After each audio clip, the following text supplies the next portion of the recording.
We should start. Yeah. Yeah. So good evening, everyone. And just for your information, this event is being recorded and I hope that is okay with everyone. And really, thank you for joining us on this very special occasion. Newsreel Asia, in collaboration with Include, launches a very important piece of work, which true to its name is extraordinary. Through one episode every month, our podcast series Extraordinary will take you through successes and struggles of autistic individuals, caregivers, and counselors. So, some housekeeping reminders. Please keep your lines on mute until it is your chance to speak, obviously. And if you're comfortable with it, can you please turn on your videos? Only if you're comfortable. And do try to keep your phone on silent when you speak. These are a few housekeeping reminders. Thank you. And now to give you a sense of Newsreel Asia and its area of work, we have our editor and founder, Vishal Arora. Vishal, over to you. Yeah, thank you so much, Shiksha. Not editor for the podcast. That is Anupama. Newsreel Asia is an OTT news magazine which features public interest podcasts and docuseries. And we launched it, on the World Press Freedom Day on May 3rd last year. And we believe that it's a unique media organization because of two reasons. One is that we highlight issues that affect common people, and we don't like to waste our time and resources on covering party politics or competition within the corporate world. Politics for us is only in the context of democracy and governance, and we cover economy, from the point of view of how it affects common people. And we also cover society, especially addressing our mentality, our attitudes, and also the need to be sensitive. So instead of looking at issues from the lens of various ideologies that we have and divisions as well, we use a humanitarian approach. And two of our most important objectives are generating empathy for all and also generating conscientious responses to what's happening in India and in Asia, or things that we read about in newspapers and magazines. And our tagline is that news is best told in stories. And this is the second reason why we are unique, we believe. Because for us, news is not just information, but how it affects people, what people feel, what they go through as a result of these issues that we cover. And we believe that all issues that are newsworthy actually represent something which is very universal, that every incident is an anecdote about something that all of us are struggling with, irrespective of where we are, what our backgrounds are. Therefore, news could be about a community that we may not belong to, or it could be about people in another geographic region, or about people who are not from my economic background or other backgrounds that I represent. But I need to know what they are going through, because there are lessons in these stories for me as well. Now, having said that, stories on autism, I believe, carry life lessons that we must not ignore. Or if we do that, we would do that at our own risk. So I would want to thank you, Anupama, Shiksha, and Madhura, and Include for starting this extraordinary series. Yeah, thank you, Shiksha. Thank you. Thank you so much, Vishal. Now I call upon two friends, an extremely interesting and fun duo, to engage with us about autism and neurodivergence, and more importantly, tell us why their stories need to be heard. I cannot wait to listen to this conversation. On to you, Rakshita and Anand. So Rakshita and Anand, if you could unmute yourself And yeah, you both have kind of discussed about what you want to talk to us about. Yeah. So Rakshita goes first then? Yeah. Sure. She's shaking her head. Anand, go ahead. Oh my, I cannot see. Okay.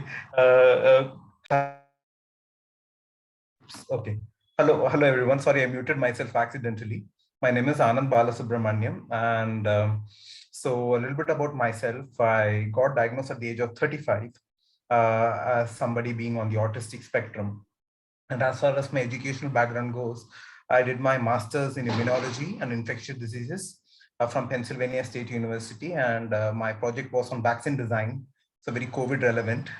So, all looks very glossy, but the inner struggles is something are something that only I know, and I understand that.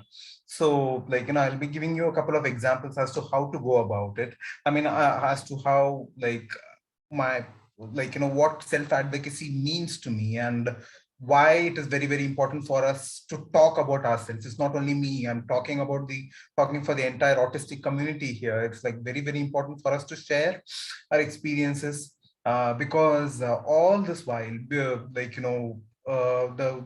many, the kind of adjective that had been used to describe me, and I'm pretty sure many autistic individuals would relate to this.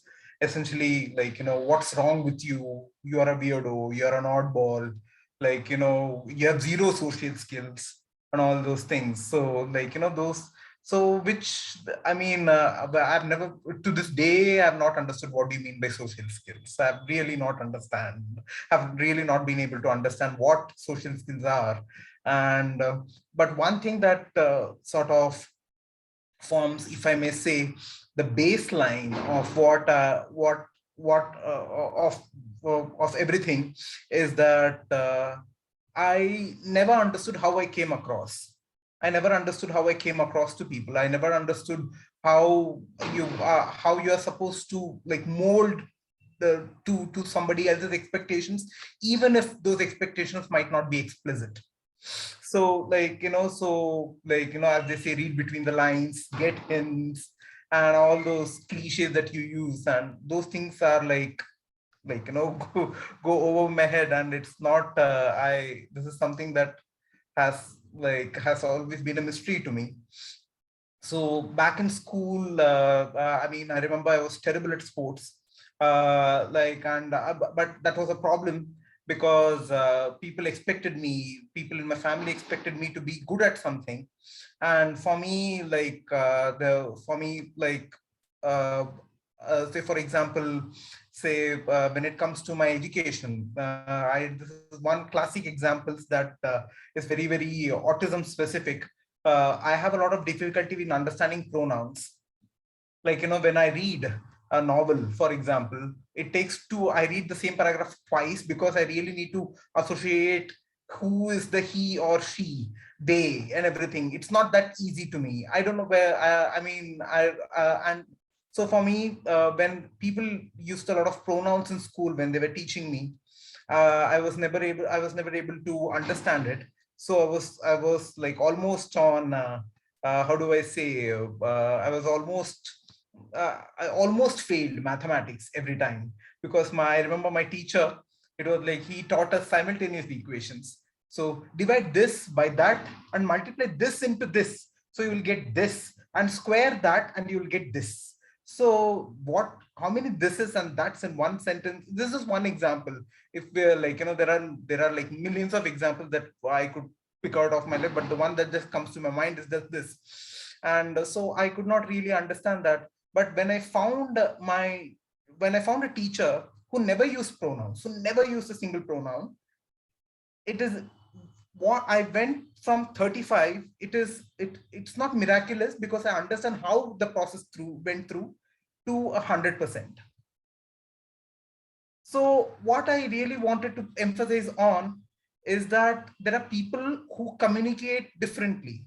Not all of us will understand one single way of communication. Not all of us are going to be comfortable with one way of teaching. So well, we have a label now, it's called autism. But but what is really important here, like, it is important, it is important for us to understand that people could be different from us, and people might not really, let's not assume that what we say and what anybody says in a particular context might be obvious to everybody else. And that kind of assumptions that people take for granted essentially is what puts many autistic people in sort of sticky situations. And that would be something that might be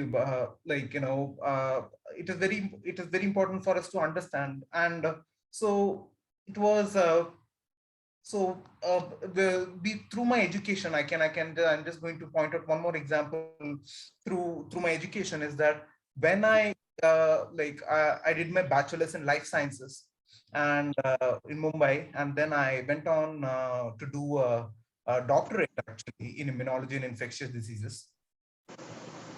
But academia is something that I discovered, has very little to do with science as opposed to more social skills. So you don't have to be smart, you don't have to be you don't have to be a genius to get a PhD or a doctorate or a postdoctoral in academia. You just have to be politically correct. You just have to be able to satisfy people's egos and make sure that you agree to their pet theories of what they think is science. And for me, that for me, that's that immensely reading between the lines, which is like a blind spot to me. It is it is, for me, it is as impossible as let's say that if I'm asked to fly from Mumbai to Delhi manually within 2 minutes, it is not possible. So it is that impossible for me. It is like I really cannot. It is a blind spot. I simply cannot. So my PhD journey was cut short, and I decided to leave because I had to make sure that whatever sanity was left of me, I had to make sure that I had to conserve that. And so I'm not a doctorate, but I'm a master's in immunology. That's about my journey. Well, part of my journey, yes. Thank you. Thank you so much, Anand. So now, Rakshita, can we hear from you? Hi, thanks, Anand. Anand's one of my best friends. So, my name is Rakshita. I stay in Bangalore. I got diagnosed when I was 2 years back, 2020, but I self-diagnosed in 2018. So since last 4 years, I've been doing trying to understand myself from a perspective that is not broken. All my life, it's been that you can't smile, you can't sit properly, you can't stand at the right time, you don't know how to talk, you don't know when to say, how to say, and it's and so last 4 years I've been trying to answer this question: who am I really? From the perspective, if I'm not broken, then who am I really? What work do I do? I am an education consultant. I love teaching. And if there are people from mainstream schools here, hire me. You need to learn about how inclusive education works, and I can teach you. Apart from that,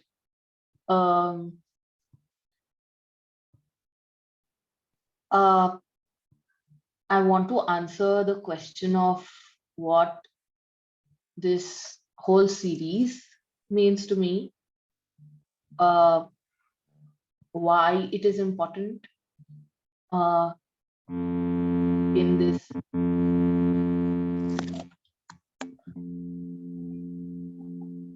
Sorry, one sec.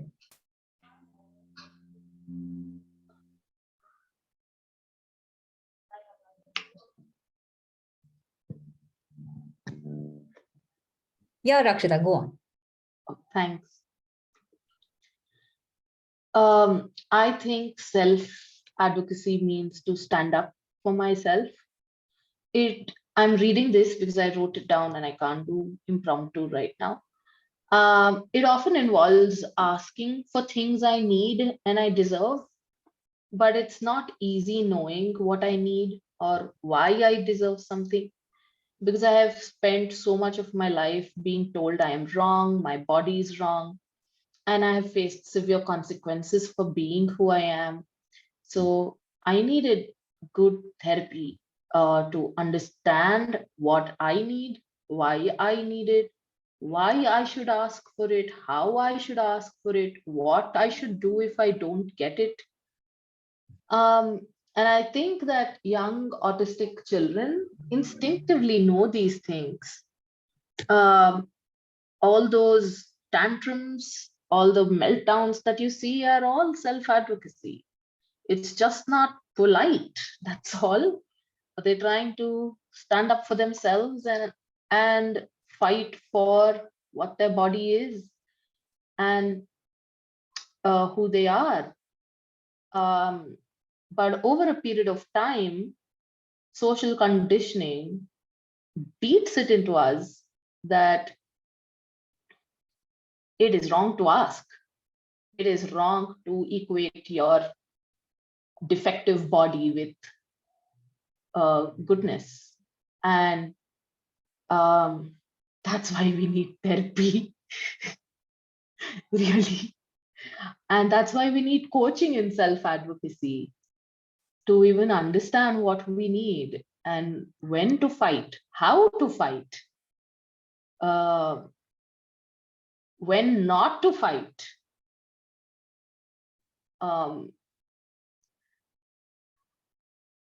These are skills that we need to be taught. All autistic people need to be taught. And where these audio stories become important is the first step in self-advocacy. Or as a society, if you question, okay, fine, from the autistic person's point of view, they need to be taught. But as a society, what can we do to facilitate that development of identity, of a positive identity with the body? And then if we ask the question, as a society, what can we do to facilitate that development? The answer is we need to listen to lived experiences. We couldn't understand, we couldn't fight, we cannot fight the caste system without understanding lived experiences of caste. We cannot fight patriarchy without understanding lived experiences of being the minority gender. The same way we cannot understand what is autism. And I know this is a question that is very difficult to answer, but we cannot answer this question unless we listen to many voices describing their own sense of what autism is, how autism is related to their bodies. And that's where these audio stories become very, very important, because in the whole of South Asia, there has not been a formal news documentary that has done this kind of work, just wanting to listen autistic voices. So thank you, Newsreel Asia, for that. And thank you, Shanil and Include, for that. Thank you, Anirban, for talking Anupama into this. Thank you. Thank you so much, Rakshita. And also thank you so much, Anand. You know, these insights are pretty informative and personally very enlightening. So moving ahead, the autism movement in India in a big way has been catalyzed by Mary Barua's efforts. I'm so thrilled to have her here today because her insights about advocacy are definitely going to be invaluable to all of us who are, keen to have a more inclusive world. So Mary, can you please, go ahead.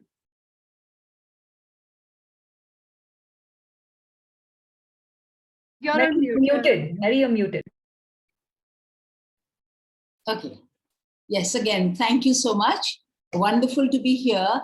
Anand, I've heard you before. It's the first time I'm really kind of meeting you. So this is fabulous. And Rakshita, of course, I know well.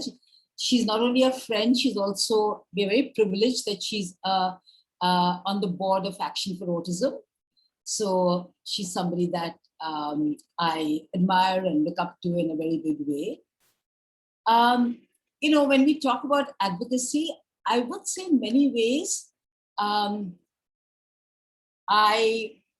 have a son who's 42, and I did not get to listen to autistic voices from India, but I was very fortunate because it was a much more, it was a small community, not very much knowledge around the place, but it was kind of a community that was very connected.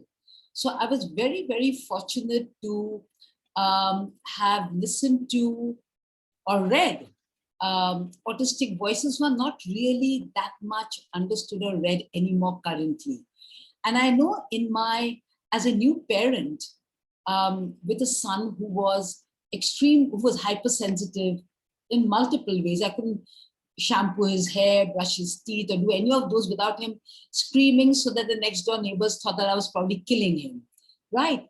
And it was Temple Grandin's book that made me sit up and say, oh, so this is what happens to him.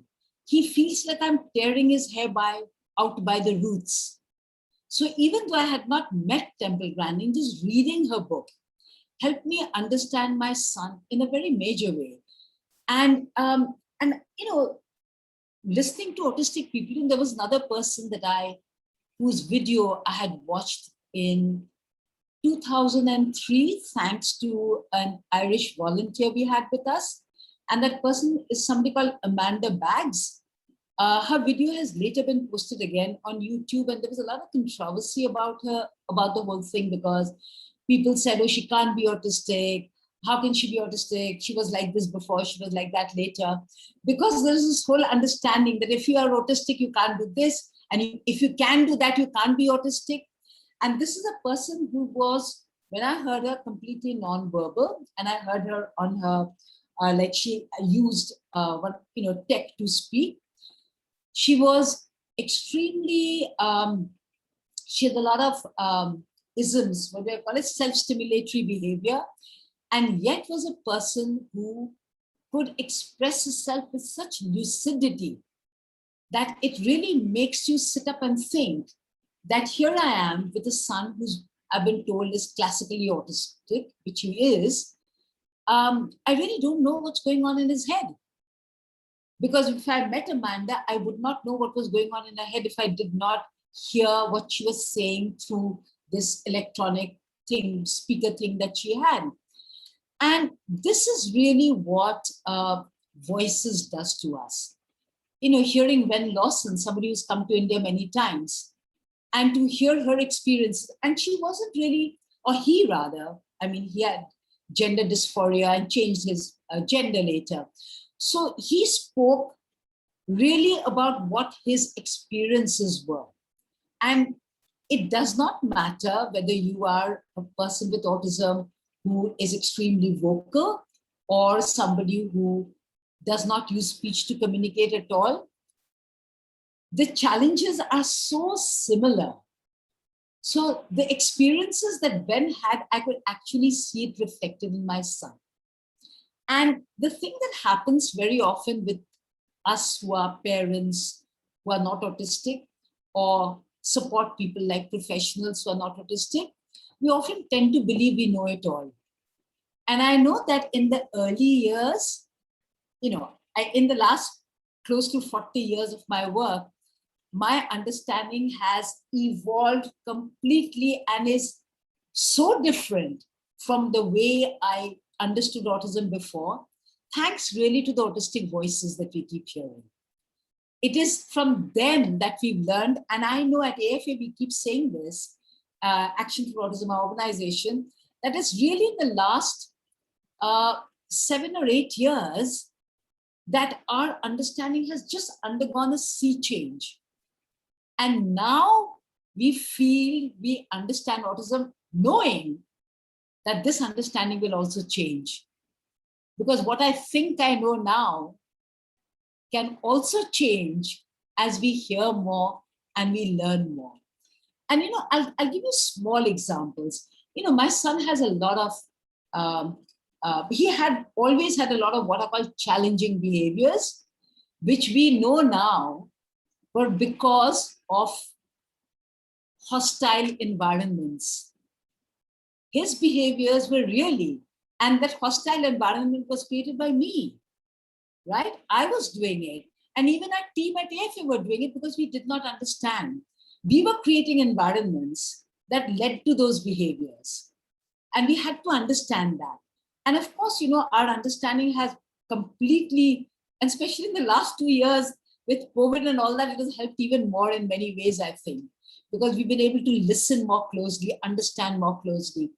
And, I'll just give you a couple of small examples. Like advocacy, self-advocacy is something every autistic person can do. It does not matter how, I don't believe this. We used it earlier, high functioning, low functioning. We don't anymore.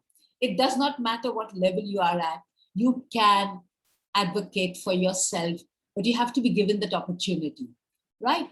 And just to share this example of them, he lives in a assisted living now, and they were going out and going for movies. And we decided that some of them may not want to watch a movie. So we asked a couple of them that who we felt didn't want to. So they were asked, I mean, I didn't ask, there were others who asked.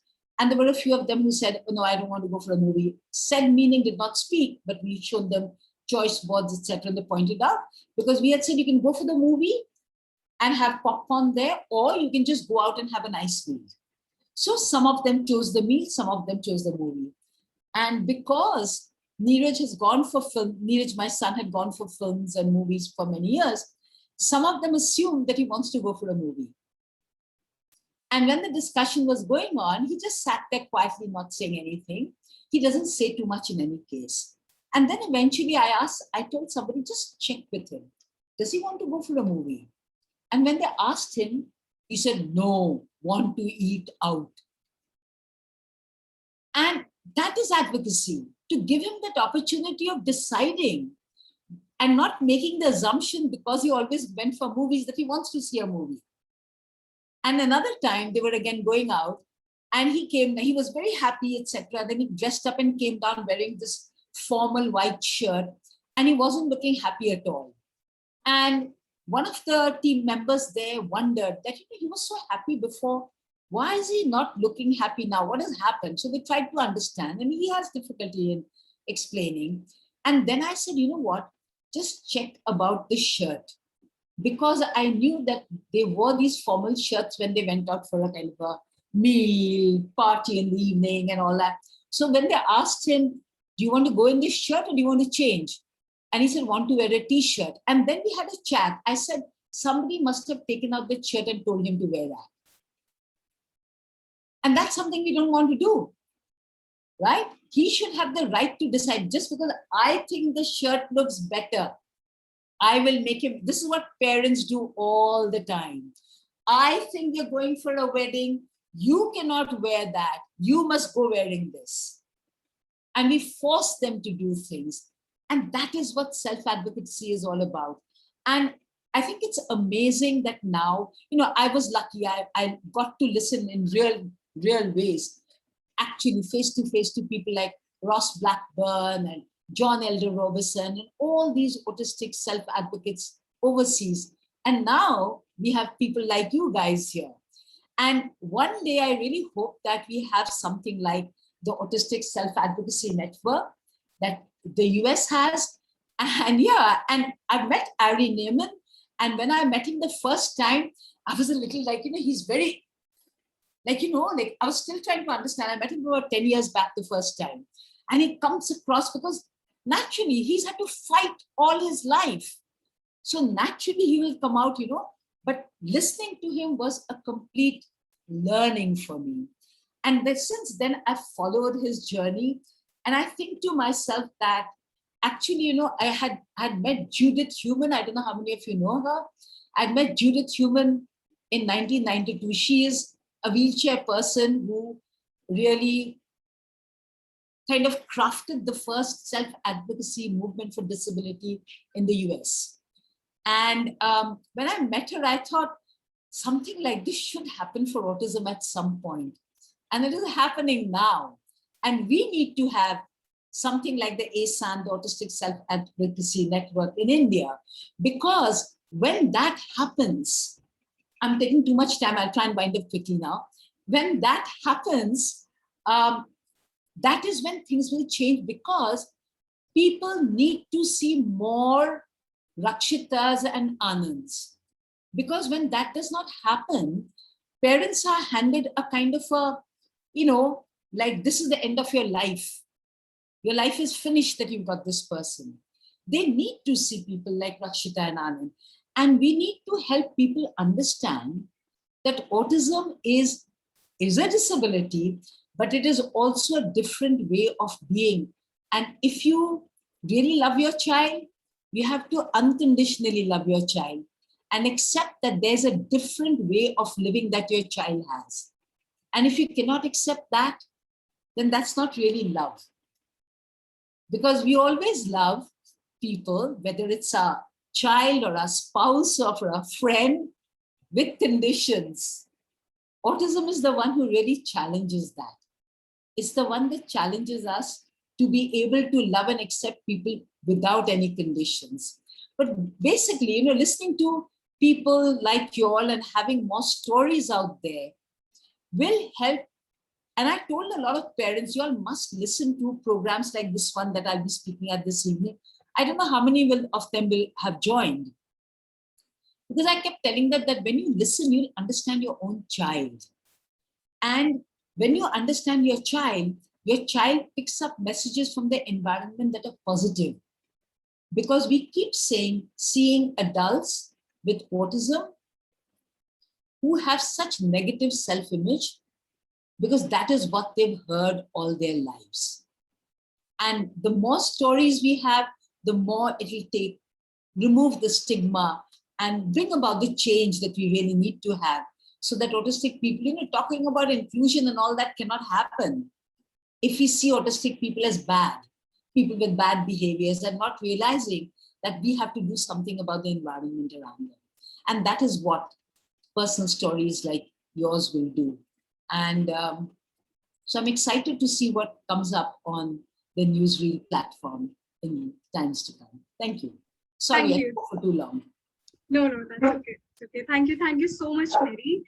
Sorry for the disturbance. Those are my dogs. So I now invite Madhura and Anupama to join me to talk about our team's learning from this project. So Madhura, can you please go ahead? Hi, I'm Madhura. And so I actually interviewing this, or like starting to interview for this series, was sort of my first ever professionally done interview for a podcast. So I was like, I remember I spoke to Rishabh on a Zoom call one day. I had heard Rishabh. So I think Rishabh's here today with us. He was the one I went ahead and I interviewed. We live in the same city.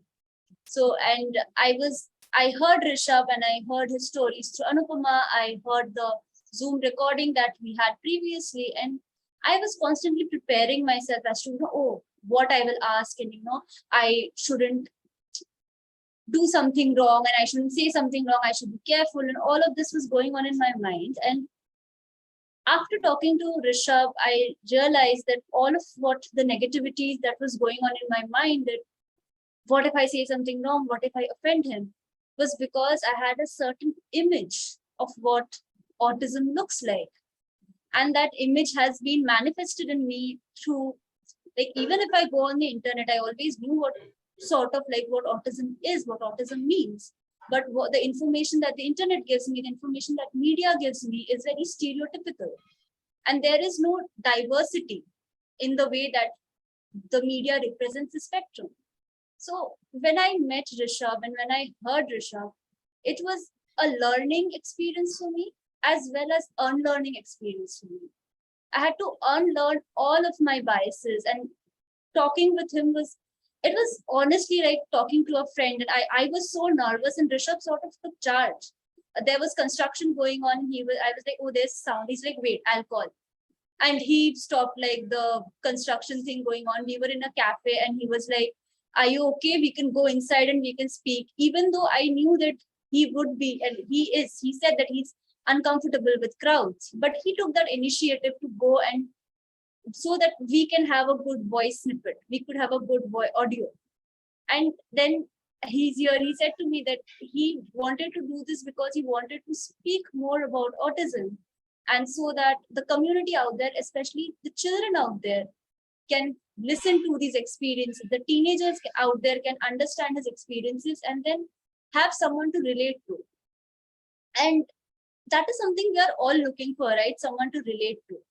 So to be able to interview Rishabh in that moment was something else. Like, it was a huge, huge opportunity for me, not only because my first ever professional interview, but also because it was a great learning experience in itself. And I'm really excited. Like, Rakshita's episode is out and Rishabh's episode is going to be out sometime soon. And I'm really excited for all of you to listen to all of these interviews and learn something from them, as well as unlearn something.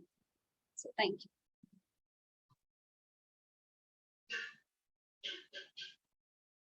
Yeah, Anupama. Hi, I don't know how I can spotlight myself, but maybe one of you can. Oh, wait. Yeah. Okay. Great. Yeah, no, I just wanted to say something very briefly. I think my conversations with Rakshita, with Shanil, with Anirban, with Rishabh, with Mary, with Sudhanshu, with Adhiraj, with I'm trying to think, have I missed out anybody?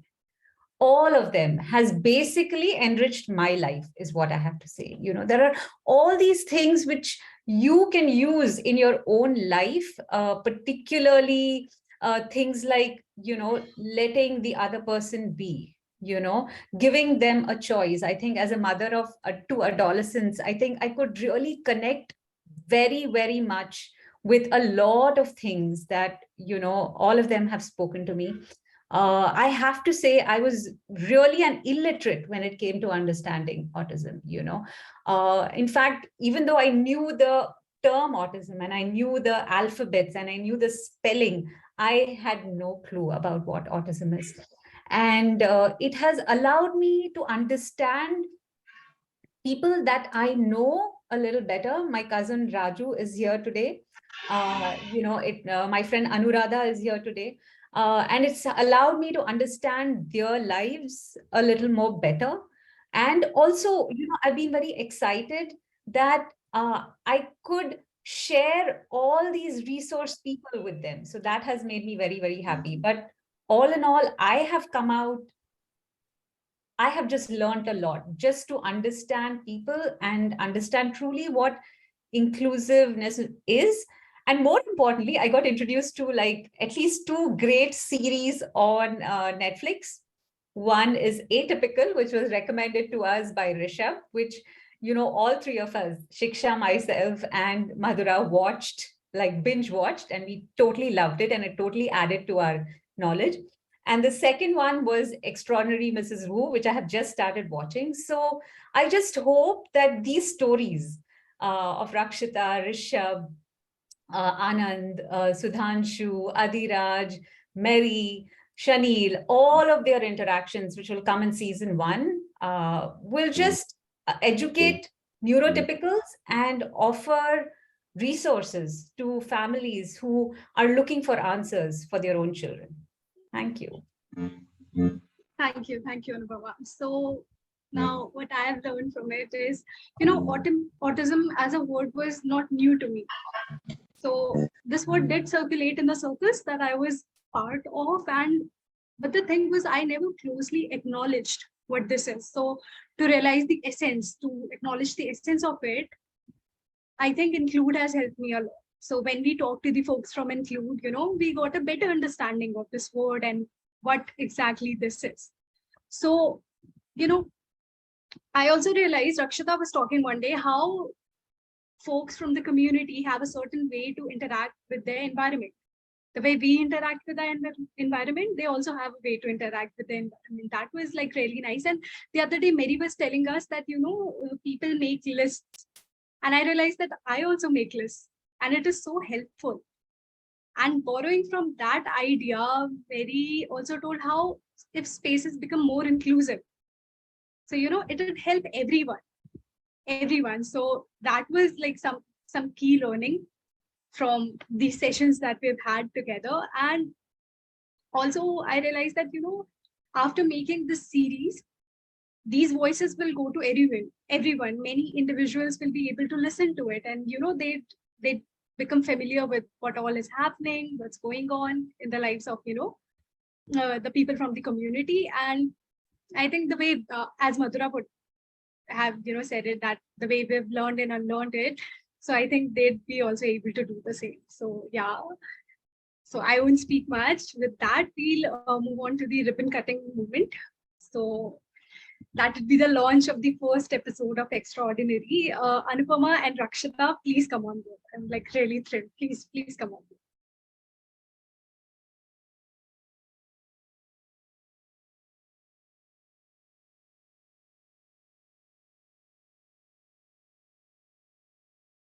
Okay, great. Hi, Rakshita. You'll have to unmute yourself. Hi. Hi. So I'm just going to share a very short presentation, literally 2 clips, and we shall play the audio and have a short conversation with Rakshita. Yeah, and just play a clip of the episode, basically. So with this, we launch our episode Extraordinary and start with Rakshita Shekhar's autism story. Sorry. Yeah, with Extraordinary, and that's our banner. We've kept it like with like superheroine kind of a banner for it. And we start with the first episode. So Rakshita, with your permission, may I play the audio for the group? Yeah.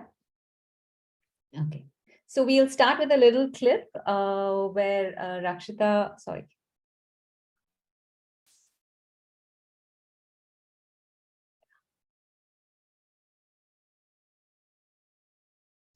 Yeah. Okay. Great. So I'll start with the clip, and if you all can, Shiksha, if you can just give me a thumbs up to let me know if the audio is playing. Yeah. Sure. As I sat down to talk with her, we walked down memory lane to a time when she was 8 or 9 years old.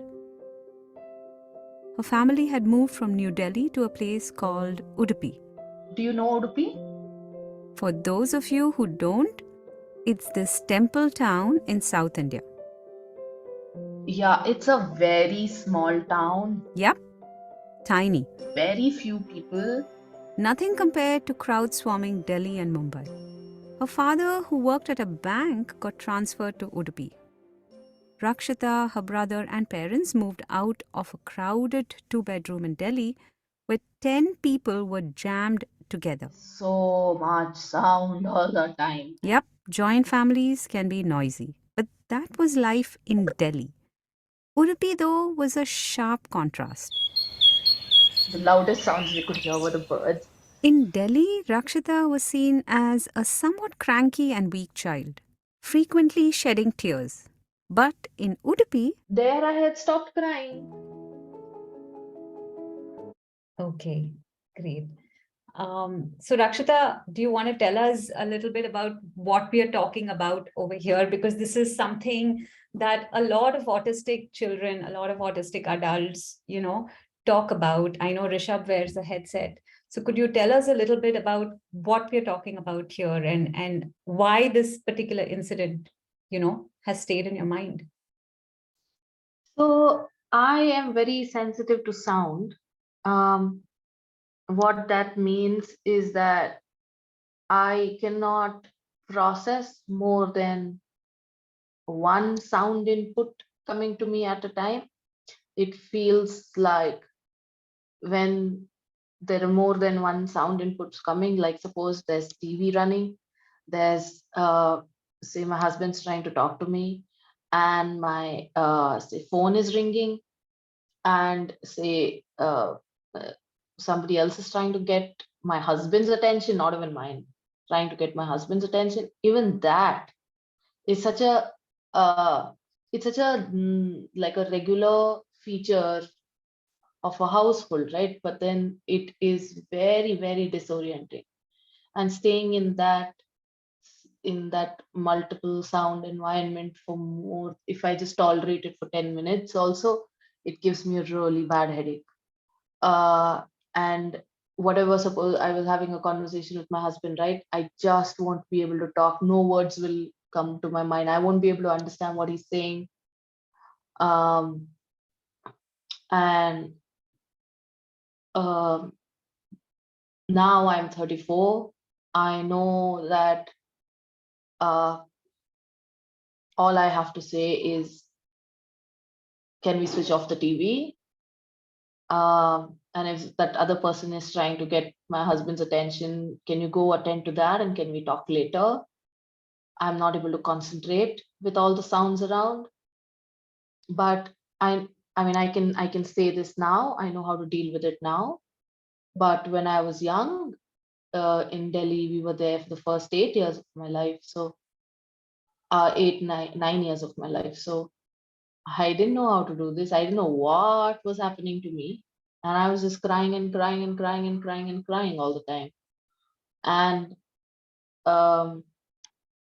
I know it was that multiple people talking with each other, multiple sounds in the household. And I just didn't know how to communicate. I didn't know what was happening to me. And when we shifted to Udupi, it was when it was just the four of us. There was a lot of silence around. Also, my mother calmed down a lot. That was a very big factor for me, I think, because in Delhi, she was constantly worried about me, And that affected me emotionally also, I think, because of which I used to be so cranky all the time. I know she took me to a lot of doctors and nobody could say why I was so cranky, why I was having these issues. She would cry in front of these doctors and I wouldn't understand what is she worried about. We were going every week to doctors. And even the doctors didn't know what was happening with me. In Udupi, she calmed down. We had a little social life because of which she, I think, got friends. She started focusing outside of me. Like she started focusing on her own life, having fun in her life, rather than all the time being worried about me. And it was not that I suddenly changed. I was still the same person, but the sound had reduced and my mother had become calmer. That helped a lot, I think, to make me calmer. No, makes sense, Rakshita. I'll play just one more clip and then, we can hand it over to the next person. Yeah. And I'll let your voice do the talking, Rakshita. Yeah. Okay. Just one sec.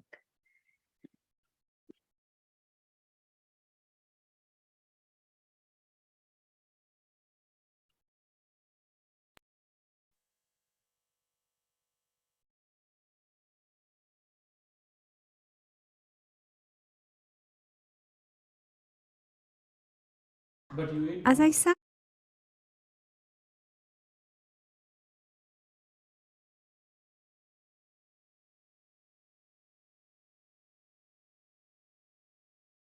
Rakshita shoveled through the internet and came across an essay. What I read was, Chloe is a very intelligent girl. She will say and interpret things literally. But concerns were raised after she started becoming increasingly sensitive and anxious.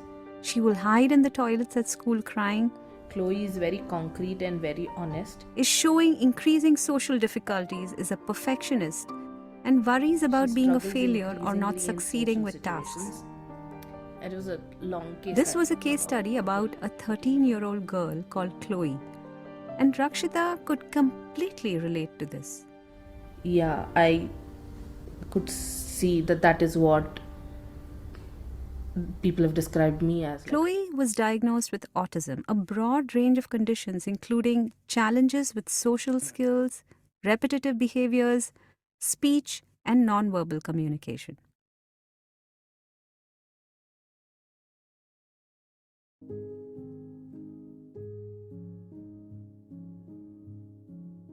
Finally, she did get a diagnosis that cleared any misconception. So I got my official diagnosis only in 2020. Would it have helped if she was diagnosed earlier? This question I've asked myself many, many, many times. Yeah, there are days when I feel that I would have been saved so much trouble if I had support earlier. But Rakshita also feels like it couldn't have happened. Because so many things had to come together for that. Like, there was no internet when I was growing up. There was no neurodiversity movement when I was growing up. Rakshita was 34 years of age. The haze had finally lifted. Yeah, I was pretty happy that day. She was beaming after hearing her official diagnosis.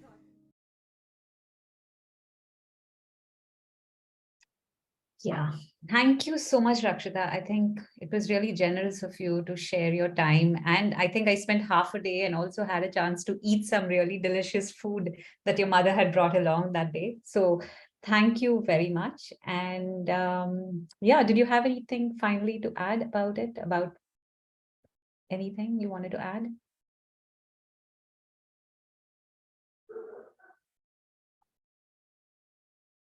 About why you think these stories need to be told. You mentioned it earlier, but just wanted to ask.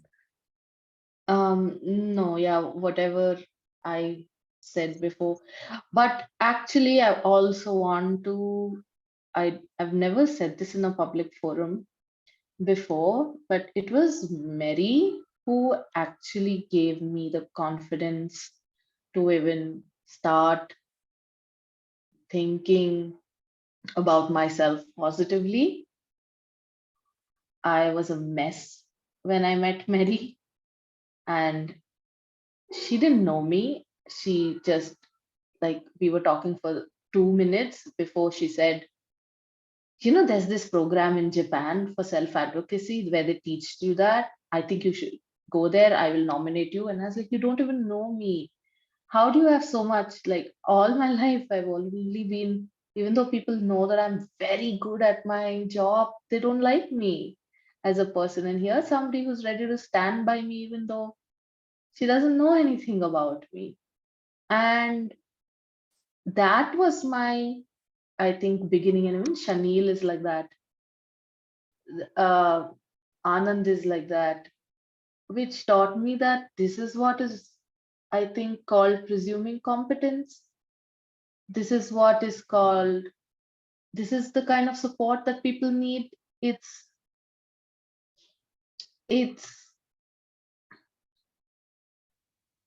autism is not easy. We are not easy people. I know my family has a very tough time with me. But the thing about good support, what I've realized from the support that I've received from Mary and Shanil and Anand, is that it really takes a lot of internal mental work for us. The person who is the supporter, the carer, it requires you to have so much humility, so much ability to keep questioning your own ideas about your own perceptions, break your own thoughts, realities again and again and again. It takes a lot of mental work, and that's why it's difficult.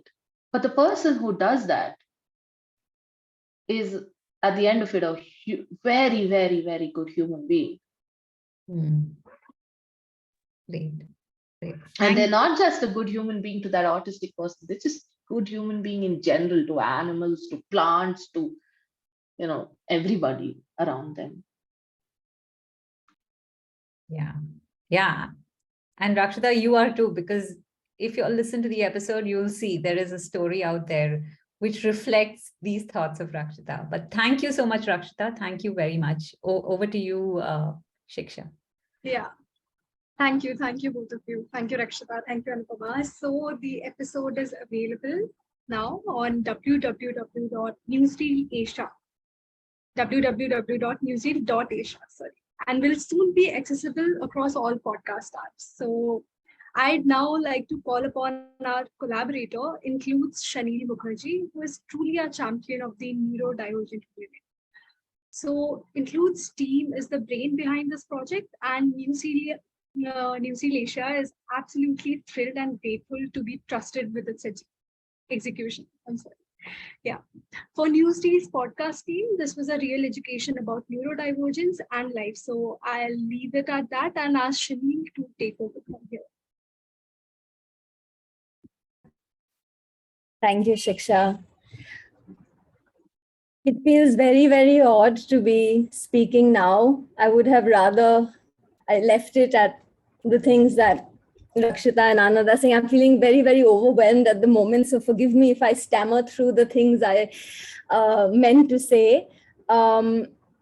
It's also very sort of official, but I need to share a screen. So I'm going to quickly do that and just take you through some of the things that matter very, very much to us at Include. We thought about this. It's been an idea that's been growing for many, many years now in what I hope to do. I think to really take autism out to the community, get more people on board. When we set up Include, the idea was inclusion and design, and how can we bring that together?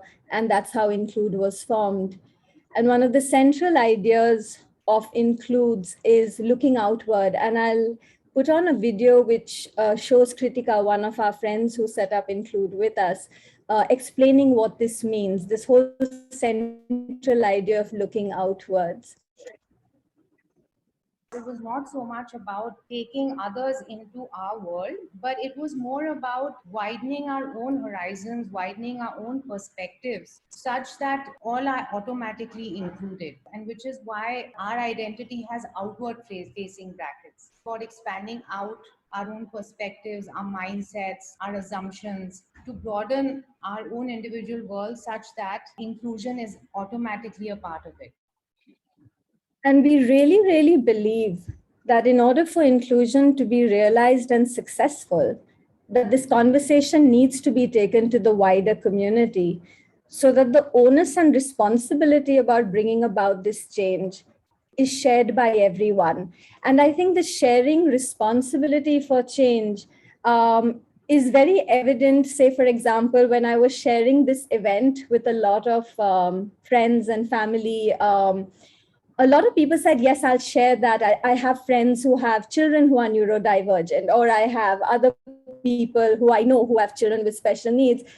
And my response was, but they're already on this journey. Can you share it with other people? Just anybody? Because I think this conversation has centered around all of us who are already part of the journey for a very, very long time. And it's important that it now goes out to more and more people. So looking outward is a central idea of Includes. Another is collaborating. And what essentially happened was 4 of us, so Anirban, Adhiraj, Kritika, and I, when we spoke in the beginning, Kritika is a designer, Anirban's in film and design, Adhiraj is a music producer and educator, and I'm a mental health professional. And we thought, if just the 4 of us with our workspaces and our skills, if we come together and do a few things, imagine if we just increase that number and keep reaching out and networking and collaborating more, there's so much that we'll possibly be able to do. So with looking outward, collaborating, we also said we need to constantly engage, and we need to constantly engage with the community, not just us, but the community's needs. So the neurodivergent and neurotypical communities need to constantly engage with each other. So with these three ideas in mind, we said we need to set up some services, and the services have to have some sort of community focus. So our bottom up idea was that we'll try and get every individual, or maybe as many as possible, individuals who are neurodivergent, who live out in the community, either independently or semi-independently. Let's get people from the wider community to be an ally to them. And if we do that, automatically the advocacy and awareness grows, because here are a group of people who may not have known about autism. They're engaging constantly with the neurodivergent community, and therefore that will help the awareness movement.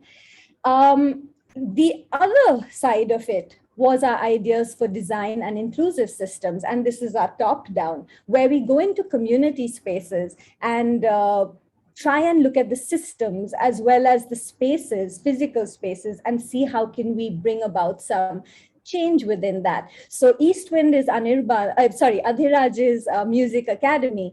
And when we started speaking, we decided we're going to start include music. And what we're doing is going out to a lot of music schools, starting in Calcutta and then slowly branching out to make those spaces understanding and appropriate for neurodivergent individuals. Anirban has Runway Planet. And what we're doing with him is speaking to groups of designers, his friends who work in different spaces of design. And we will collaborate with our advisors, Rakshita, Anand, Rishabh, Sudhanshu, and Anand, and try and figure out how can we influence them and let them understand about neurodiversity, so that the design space also has people who are informed. With another friend, Reshma and Anjali run Juice Salon in Calcutta. We're trying to ensure that their spaces become comfortable for those children as well as adults who are neurodivergent to go and get their haircuts and so on. So these are just a few examples of the community spaces we're going out to. Most importantly, I think today's event with Newsreel gives you a good idea of what we hope for. Here was us wanting to support the advocacy movement and the neurodiversity movement. Anirban spoke to Anupama, Shiksha, and Madhura came on board. They understood more about it. So here are people from the wider community understanding more about it, using their skills to create these stories, which will then go out to the wider public. And so this is a great illustration of what we really, really hope just happens more and more at Include. And finally, I just have to say a few thank yous. Thank you to Newsreel, Asia, to Vishal, to Anupama, Shiksha, and Madhura for listening and really doing so much, which you regularly wouldn't do for your other journalistic work, but to understand that that was needed.